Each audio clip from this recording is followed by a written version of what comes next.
आदब आरो गुनगोनां सोलोंथाइनि मावथांखि 1000 गुदि फरायसालियाव बेसेन नाङै फोरोंथाय मिरु दुलाराय बर' फरायसा आफाद आरो उदालगुरि जिल्ला दुलाराय बर' फरायसा आफाद लोगोसे खाग्राबारि दखरा दुलाराय बर' फरायसा आफादनि बानजायनायाव खाग्राबारि 434 नं बाथाबारि गुदि फरायसालियाव मिरु दुलाराय बर' फरायसा आफादा 18 मे बर' बिजों सान फालिनाय सावरायमेल बे हाबाफारिजों लोब्बा लाखिनानै बर' बिजों सोलोंथाइया माहारिनि जिउ बेखौ फोथांना लाखिनायजों लोगोसे गुनगोनां सोलोंथाइ होनायाव माहारिनि बिबान बे थांखिखौ गुवारै बेखेवनानै होदों मिरु दुलाराय बर' फरायसा आफादनि आफादगिरि दिपेन बर' बिथाङा। लोगोसे बिथाङा फोरमायबावदों बर' हारिया थांनानै थानो नांगौब्ला बर' बिजोङा थांनानै थानो नांगौ। बर' बिजोङा थांनानै थानो नांगौब्ला बर' फरायसालिफोरा थानो नांगौ होननानै बिबुंथिनि गेजेरजों फोरमायदों। बिथाङा फोरमायबावदों एबसुआ माब्लाबाबो जिरायना थानाय आफाद नङा, जेब्लाबो बर' हारिनि गांनाय उखैनायखौ सुफुंना होग्रा आफादसो होननानै बुंदों। बे बाथ्राखौ स्पष्ट बुंनो लुबैदों जे दुलाराय बर' फरायसा आफादा गुनगोनां सोलोंथाइनि मावथांखिनि हाबाफारि लागासिनो। जोङो 15 बोसोर जाबाय बे हाबाफारिखौ लानानै हाबा मावनाया। नाथाय जोङो नुबाय खामानि मावनायनि बेलायाव 9, 10 मेट्रिकनि सायाव जों खामानि मावदों आरो बेखौ लानानै जोङो मटिभेसन काउन्सिलिं प्रग्राम लादों। मेट्रिकआव रिजाल्ट मोजां खालामनांगौ, फार्स्ट डिभिजननि संख्याखौ बारायनांगौ, बिनि थाखाय काउन्सिलिं होदों, जोङो स्पेशेल कचिं होदों। खिन्थु जोंनि गुदि फरायसालियाव गोबां फरायसालियाव दिनै फोरोंगिरि गैयाबासिनो गुदि फरायसालिया सोलिदों। 0 टिचार आरो सिंगल टिचार। सोरबा टिचारखौ एपइन्टमेन्टआव होदों, माने एटाचमेन्टआव होदों आरो पार्मानेन्ट एपइन्टमेन्ट होआखै। दा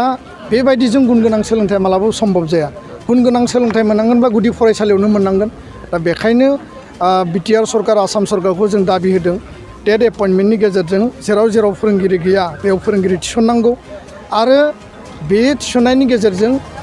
बर' बिजोंनि गुदि फरायसालिखौ मजबुत खालामनांगौ आरो साफ्रोमबो फरायसायानो मोजां सोलोंथाइ, गोग्गो सोलोंथाइ, गुनगोनां सोलोंथाइ मोननो हानायनि अधिकार दङ। दा बे बाथ्राखौ जोङो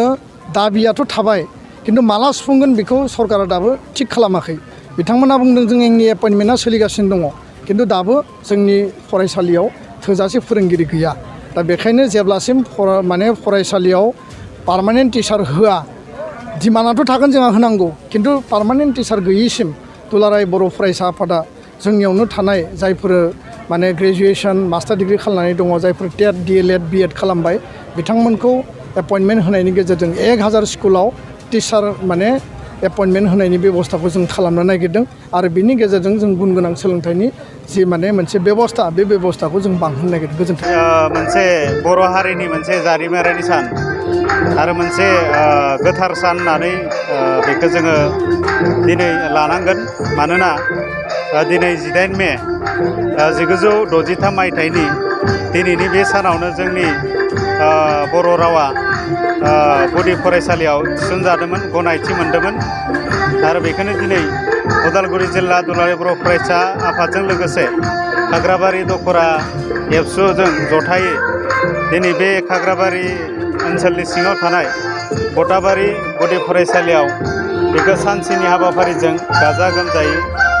फालिनाय जादों आरो बेजोंनो लोब्बा लाखिनानै दुलाराय बर' फरायसा आफादनि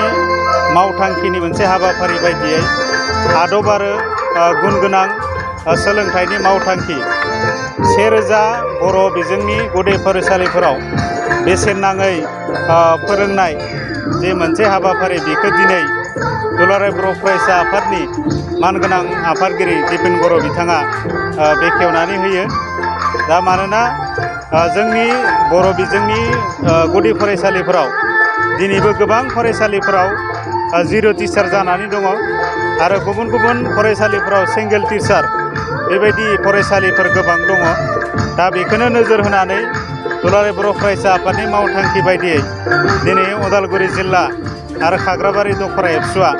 दिनै बे हाबाफारिखौ बेखेवनाय जादों आरो दिनैनिफ्राय जायफोर 0 टिचार स्कुलफोर दङ, सिंगेल टिचार स्कुलफोर दङ, बेवहाय जोङो एबसुआ बेसेन नाङै फोरोंनायनि थाखाय बिनि बेबस्थाखौ जों खालामदों आरो दिनै बे बटाबारि गुदि फरायसालियाव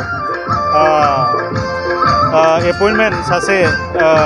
मेडाम हिसाबै बेयाव होनानै थिसननाय जादों बिथाङा बे फरायसालियाव फोरोंगोन आरो बिनि थाखाय खाग्राबारि दखरा एबसुआ आसा खालामदों बे ओनसोलनि खाग्राबारि ओनसोलनि साफ्रोमबो मेलेमजिबि सानसुमै रायजो राजाफोरा आरोबाव बेबायदि खाग्राबारि ओनसोलाव जोंहा बेबायदि जिर' टिचार सिंगल टिचार थानाय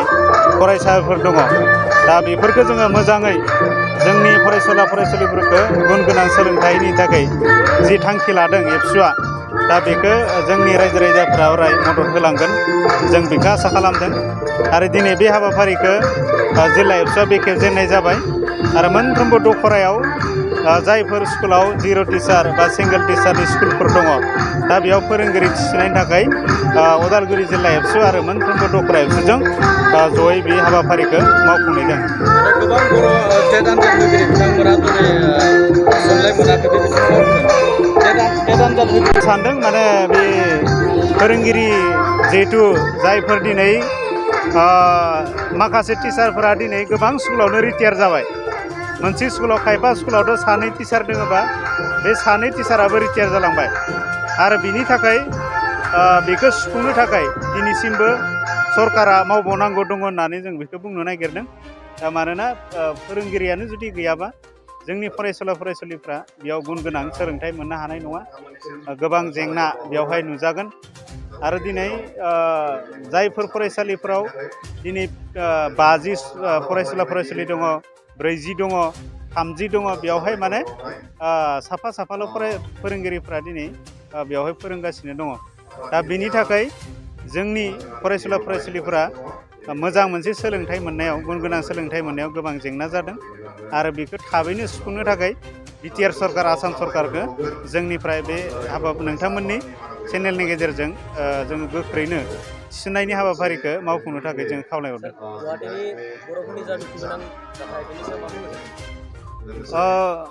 जोङो नुदों जोङो मोनथिदों बेवहाय जे मोनसे बर'फोरनि थानाय जायगाफोरखौबो जिहेतु सरकारा एभिकसन खालामदों निफ्राय बेवहाय नायगिदिंहैदों नोजोर होदों आरो निस्सय दुलाराय बर' फरायसा आफादा जोंनि जि हारिनि सुबुंफोरा जाहाथे खैफोदाव गोग्लैनो हाथों आंखालाव भुगिनानै थानाङाथों बिनि थाखाय निस्सय एबसुआ खामानि मावलांगोन आरो बिनि थाखायनो दुलाराय बर' फरायसा आफादनि आफादगिरि बिथाङा बे गासै थासारिखौ नायबिजिरदों आरो फैबाय थानाय समाव बिथांमोननि मोजां थानो हानाय बेबस्थाया निस्सय जागोन होननानै जों बेखौ निस्सय फोथायो नोंथाङा सरकारि साख्रि नागिरदोंना नोंथांनि थाखाय मोनसे गोजोनथाव खौरां नोंथांनि थाखाय दं एडुकेट पइन्ट जेराव नोंथाङा सोलोंथाइ लानायनि गेजेरजों सरकारि साख्रिनि गुबुन गुबुन रोखोमनि गोब्राब आनजादफोरखौ उथ्रिसारनो हागोन आरो गावनि आथिङाव गसंथानो हागोन बे एडुकेट पइन्टआव नोंथांमोना SSC bank PO bank clerk bank SO UPSC एफएससि डिफेन्स रेलवे स्टेट इन्सुरेन्स एएअ एडिअ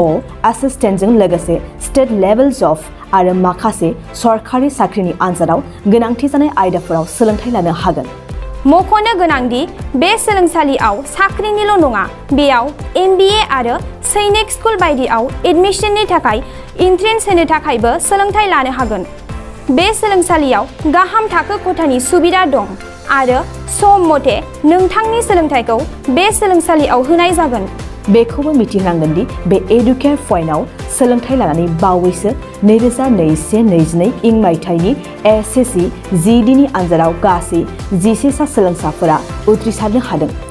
बारा नङा गासै 15,000 रांजोंनो नोंथाङा बे सोलोंसालियाव 6 दानसिम सोलोंथाइखौ लानो हागोन बे सोलोंसालिया क'क्राझार बरपेटा रड गवालपारा आरो बङाइगावआवबो दं क'क्राझाराव सोलोंथाइ लानो गोसो गुदुं जानाय सुबुंफोरा 70020261133 9101536360